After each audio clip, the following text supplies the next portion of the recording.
Buenos días, ahora vamos a continuar con el teórico acerca del grupo número 2, el segundo grupo de la tabla periódica.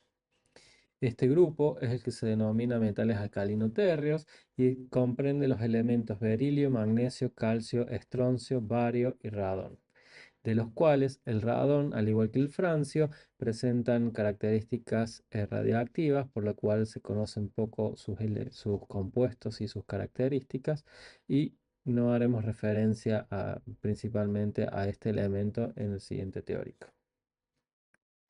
De forma general, veremos que la configuración de valencia para estos elementos tiene dos electrones en sus orbitales s de valencia, por lo tanto, su estado de oxidación más probable será el +2.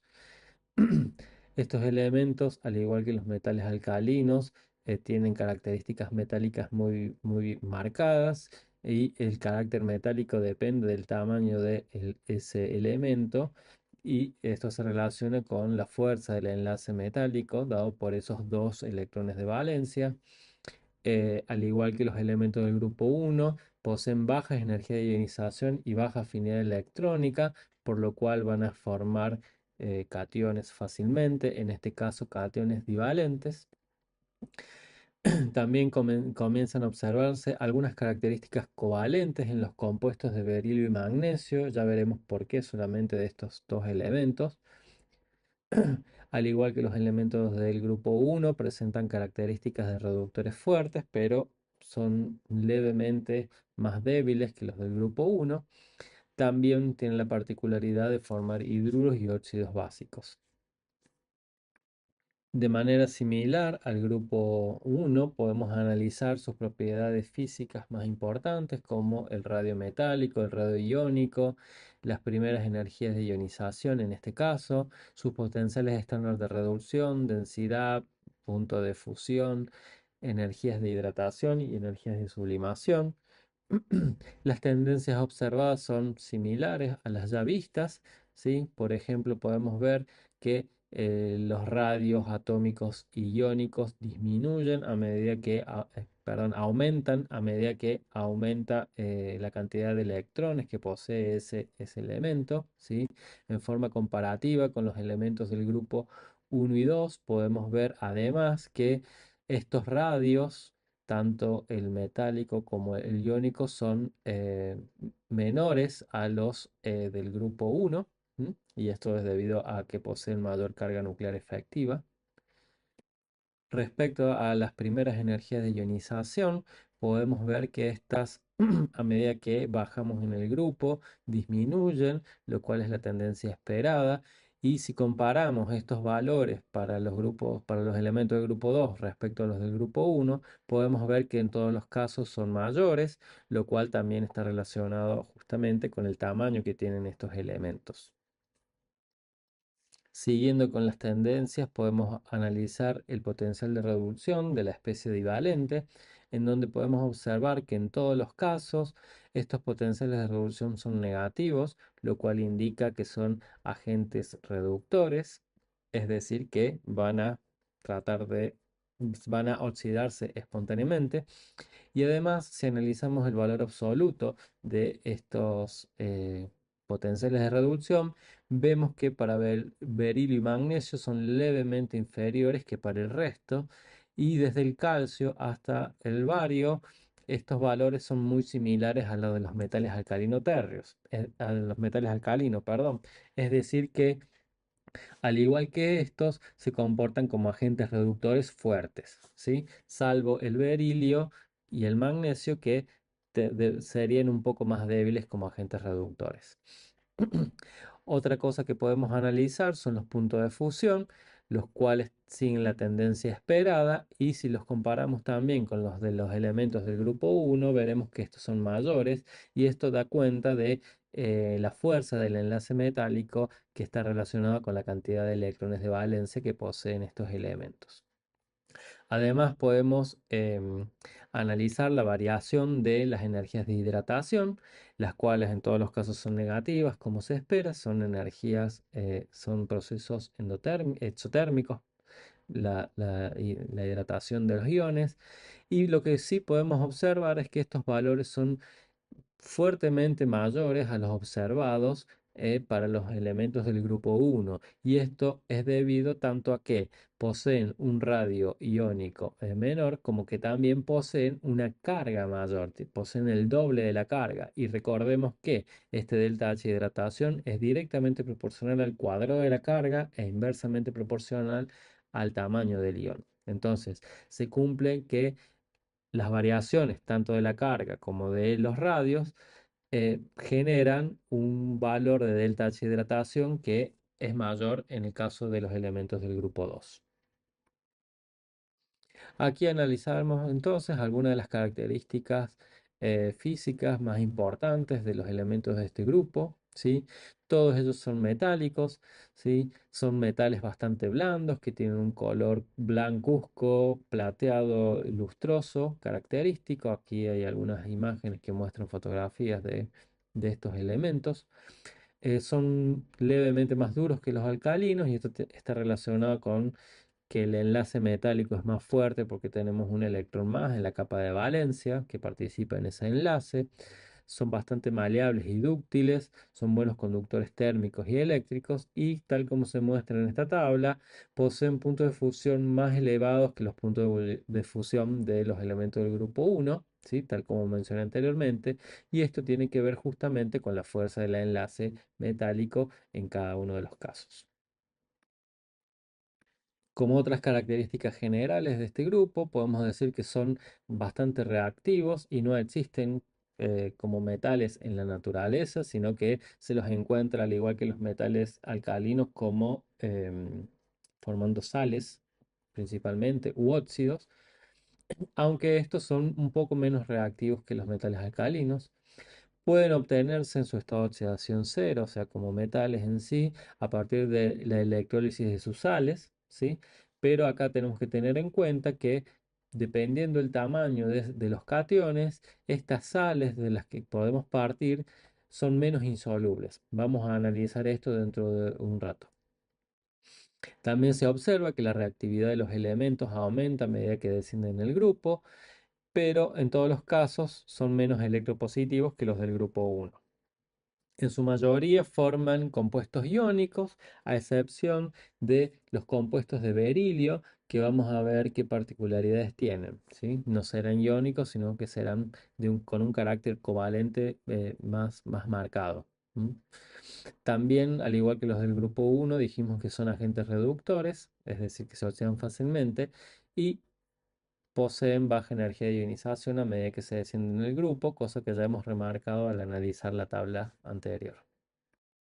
Si analizamos, al igual que hicimos con el grupo 1, el comportamiento reductor, lo podemos hacer a partir de este ciclo termodinámico en donde la especie divalente en fase acuosa se reduce para formar el metal en estado de oxidación cero en estado sólido. Entonces, planteando un ciclo termodinámico, teniendo en cuenta la sublimación del átomo metálico, la ionización de ese átomo metálico gaseoso, que ahora tendrá dos etapas, porque necesitamos generar el catión divalente. Tenemos en cuenta acá la primera y segunda energía de ionización, y luego tenemos que hidratar a este catión divalente para llevarlo a fase acuosa. De esa manera vimos que podíamos calcular el delta H de reducción como la suma de todos estos delta H involucrados en este camino alternativo.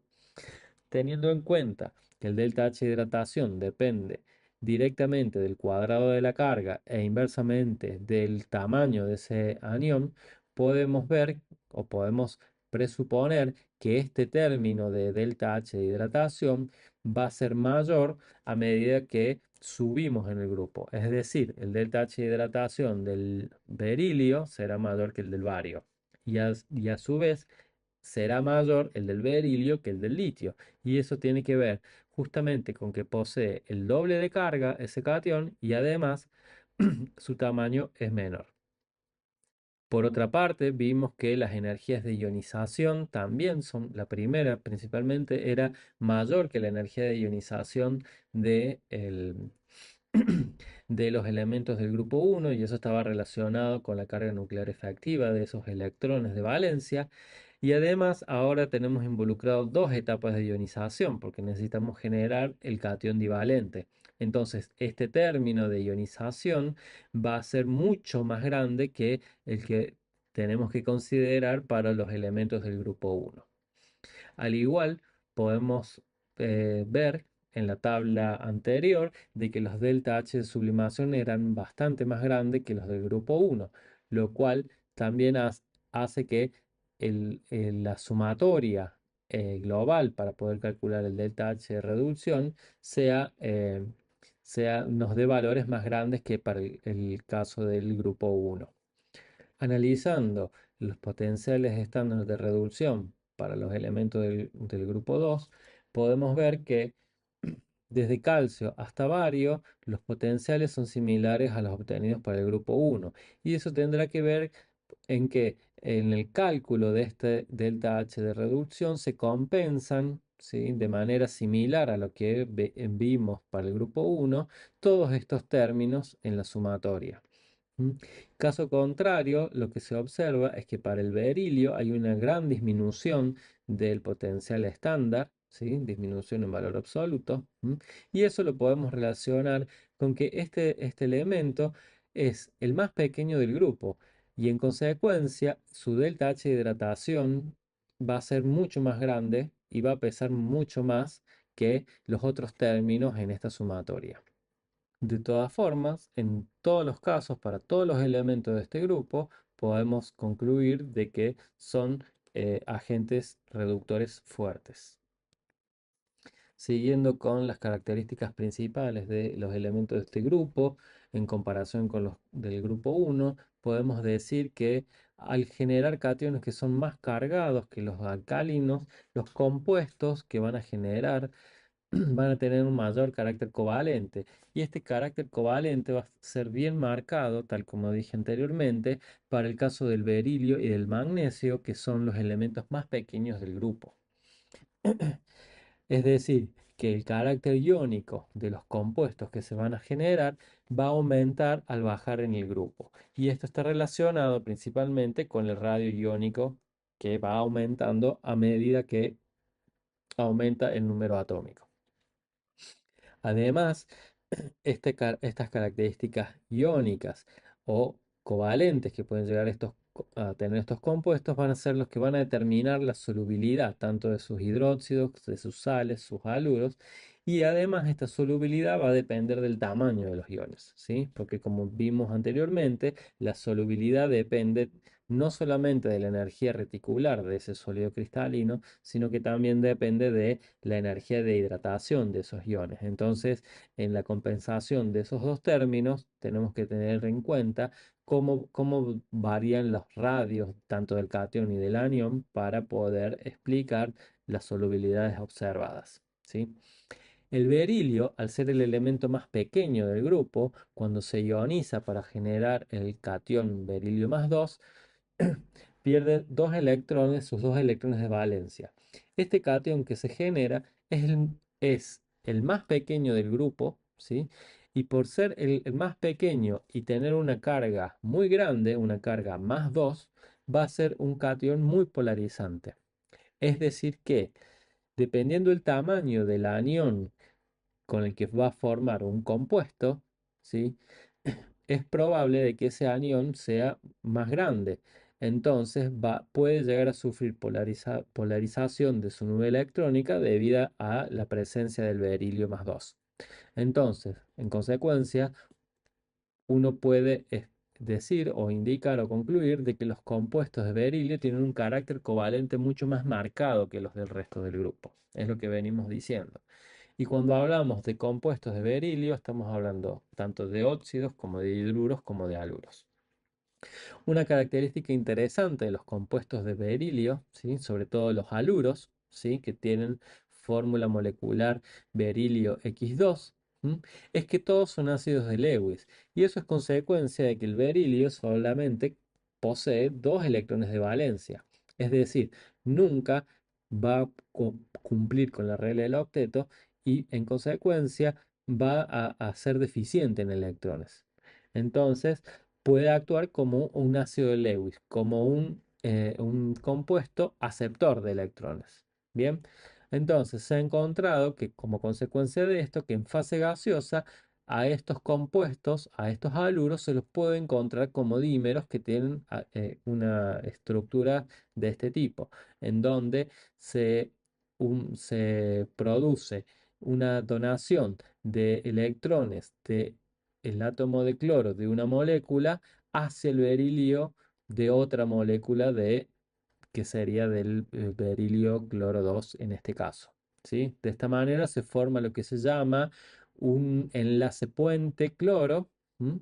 Como el que está indicado aquí, que este cloro está directamente unido con un enlace covalente al berilio de esta molécula, pero también dona parte de su densidad electrónica de los pares de electrones que no están enlazados hacia el berilio de la molécula vecina, ¿sí?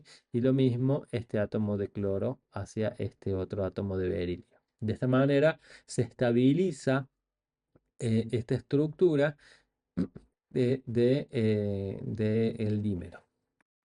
Al igual que hicimos con los elementos del grupo 1, podemos estudiar la variación de la solubilidad de los haluros a partir del análisis de los cambios de entalpía de estas sales, ¿sí? Partiendo de la sal sólida, la cual la llevamos a solución acuosa, en donde tendremos los iones hidratados, atados, para lo cual podemos pensar un camino alternativo que involucra la formación de los iones en fase gaseosa, en la cual la energía involucrada es la energía reticular, y además, luego que tenemos esos iones ya en fase gaseosa, los podemos hidratar para llegar a formar los iones en la fase acuosa, tal como necesitamos tener como producto de la reacción global.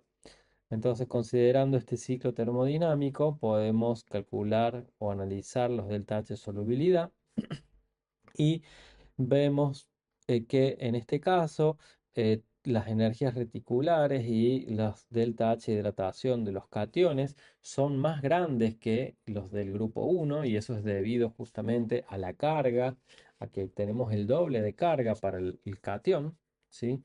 Y además, dependiendo del radio de ese catión y del anión, vamos a tener un que pesa más la hidratación de los iones o la energía reticular de los mismos en el término de solubilidad. Como consecuencia de esto, podemos mencionar el caso particular de los fluoruros, que son insolubles, ¿sí? Y eso es debido a que poseen principalmente una alta energía reticular. ¿M? La excepción a ello es el fluoruro de berilio. En este caso, la causa de su insolubilidad es justamente de que el delta H de hidratación del berilio es mucho más importante, no la energía reticular. Otra característica interesante de los haluros de los compuestos del grupo 2 es que tanto cloruros como ioduros son bastante higroscópicos y, por ejemplo, el cloruro de calcio se utiliza generalmente como un agente desecante. También podemos analizar la estabilidad de los óxidos, ¿sí? En este caso, todos los elementos de este grupo forman óxidos, no así peróxidos y superóxidos. Podemos ver que las energías de Gibbs las energías libres de Gibbs para su formación son bastante negativas, ¿sí? Bastante estables. ¿M? Y esto es debido a sus altas energías reticulares, las cuales están relacionadas tanto con la carga del catión, que es +2, con la carga del anión, que es -2, ¿sí? Y con los radios de los cationes, que son menores a los del grupo 1.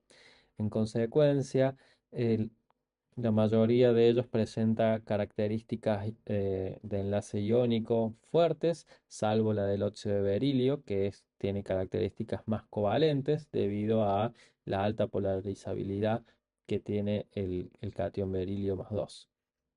Y esto también se ve reflejado en las temperaturas de fusión de estos compuestos, ¿sí? Y es importante destacar que son muy estables y que se forman espontáneamente cuando el metal está en contacto con el aire. Otra característica interesante de los óxidos, de los elementos del grupo 2, es que, salvo el óxido de berilio, todos son básicos. Es decir, que cuando los disolvemos en agua, me generarán el hidróxido correspondiente. Ya veremos que la fuerza de este hidróxido que se forma va a depender de la solubilidad de la sal en este caso, ya que los términos de energía de hidratación pueden ser importantes y la solubilidad de estos hidróxidos no ser completa. Lo que sí podemos clasificarlos como óxidos básicos porque se disuelven completamente en medio ácido únicamente. En el caso del berilio, al ser un óxido con carácter más covalente, tiene un comportamiento ácido-base diferente, ¿sí? Ya que puede disolverse tanto en medio ácido como en medio básico, de acuerdo a las siguientes reacciones, ¿sí? Lo cual hace que se lo pueda clasificar como un óxido anfótero. Otro punto importante que podemos analizar es la solubilidad de los hidróxidos, de la cual va a depender la fuerza que tienen como compuesto básico en solución acuosa. Y vamos a ver que depende del tamaño del catión. ¿Sí? En esta tabla tenemos los radios iónicos para los elementos del grupo, la electronegatividad de esos elementos, las constantes de producto de solubilidad para los diferentes hidróxidos determinadas por este equilibrio, ¿sí? Y la solubilidad de los mismos que se obtiene a partir de este valor de KPS. ¿Qué podemos observar? Que eh, suponiendo que la interacción, ya sea en un compuesto iónico o en un compuesto covalente, entre el catión divalente y el grupo oxidrilo es a través del oxígeno, ¿sí? Entonces la diferencia de electronegatividad entre el catión y el oxígeno vemos que va aumentando a medida que bajamos en el grupo. Esto es consecuencia de que a medida que bajamos en el grupo, el carácter iónico de este hidróxido va incrementándose. Y eso va de la mano de que el hidróxido de berilio también tenga una característica un poco más covalente que el resto del grupo. Y eso debido a que este catión posee el radio más pequeño y es un catión muy polarizante. Entonces, ¿qué es lo que podemos ver? Que para el berilio la constante de solubilidad o directamente la solubilidad es mucho menor que para el resto del grupo. Y esto es consecuencia justamente de la carga, de la carga y del tamaño que tiene este catión. Y eso lo podemos correlacionar con las energías reticulares. La mayor energía reticular en estos compuestos, en estos hidróxidos, desde el berilio al del bario, es para el primer caso. Y por esa razón su solubilidad es mucho menor que las del resto. En consecuencia, la basicidad o la fuerza de la base va a aumentar a medida que bajamos en la tabla periódica. Es decir, que el hidróxido de bario es una base más fuerte que el hidróxido de calcio o de magnesio, etcétera. De manera similar, podemos analizar qué es lo que ocurre con la solubilidad de otros compuestos de los elementos del grupo 2, como por ejemplo halogenuros, los fluoruros, o sales como carbonato, cromato, sulfato. Las principales diferencias están en el tamaño de los aniones que estamos considerando, ¿sí? El caso de los hidróxidos es el que está marcado aquí en rojo y es el que analizamos en la transparencia anterior, en donde vemos que a medida que aumenta el tamaño del catión, la solubilidad aumenta, ¿sí? Fíjense que la escala de solubilidad indica que aumenta hacia abajo. Caso opuesto es lo que ocurre con el sulfato, cromato y carbonato, en donde la solubilidad se observa que disminuye a medida que aumenta el Z del el catión. Y eso está relacionado justamente con las energías de red de estos compuestos, en donde para aniones pequeños la solubilidad aumenta con el tamaño del catión, tal como vimos anteriormente, ya que en esta suma lo que pesaría sería el tamaño del catión. En cambio, cuando el anión es mucho más grande, su solubilidad disminuye a medida que aumenta el tamaño del catión y eso también está relacionado con el término de la energía reticular. Otro de los procesos interesantes que podemos analizar es la estabilidad térmica de los carbonatos, ya que se ha encontrado que para estas sales de los elementos del grupo 2, cuando se le entrega calor, estas se descomponen para formar el óxido y el dióxido de carbono. El delta H para esta reacción lo podemos calcular o analizar en términos de las energías reticulares del carbonato y del óxido correspondiente, como así también en el delta H de descomposición del carbonato para generar dióxido de carbono y óxido. Pero aquí los principales términos a considerar son estos dos. Podemos analizar desde el punto de vista de los radios iónicos, tanto del catión como del anión. En un caso carbonato y en otro caso el anión óxido, que es mucho más pequeño. Entonces, lo que se puede observar si uno analiza es que la fase óxido, o sea, el producto de esta reacción, se estabiliza a medida que el catión es más chico. Es decir, que la estabilidad térmica de los carbonatos depende del tamaño de ese catión. Mientras más chico es, menos estable es. Y eso lo podemos analizar en este gráfico, donde tenemos el radio del catión y acá tenemos la temperatura de descomposición. ¿Qué es lo que podemos ver? Que esa temperatura de descomposición disminuye a medida que el tamaño de ese catión es menor y eso está relacionado con que es menos estable tal como lo vimos anteriormente. Esta tendencia también la podemos observar para el caso de los nitratos y los peróxidos de este grupo. Para finalizar, podemos listar algunas de las características más importantes, como por ejemplo que estos elementos poseen esta oxidación más probable más 2 y eso es debido a su configuración electrónica de valencia. Presentan un carácter metálico similar al del grupo 1. En este caso, debido a sus energías de ionización y afinidades electrónicas, pueden formar cationes divalentes, los cuales pueden estar presentes en compuestos iónicos o covalentes, en el caso de berilio y magnesio, que son los elementos más pequeños del grupo. Además, son agentes reductores fuertes, al igual que los elementos del grupo 2, tal como analizamos. Forman óxidos básicos y en el caso del berilio, al ser el catión más polarizante y generar un óxido con carácter más covalente, va a tener características anfotéricas, es decir, que se puede disolver tanto en medio ácido como en medio básico. También vimos que la fuerza de sus hidróxidos va a depender de su solubilidad y que esa solubilidad, al igual que la de otras sales, va a depender principalmente del tamaño de los iones presentes, es decir, que va a depender fuertemente de la energía reticular de ese sólido.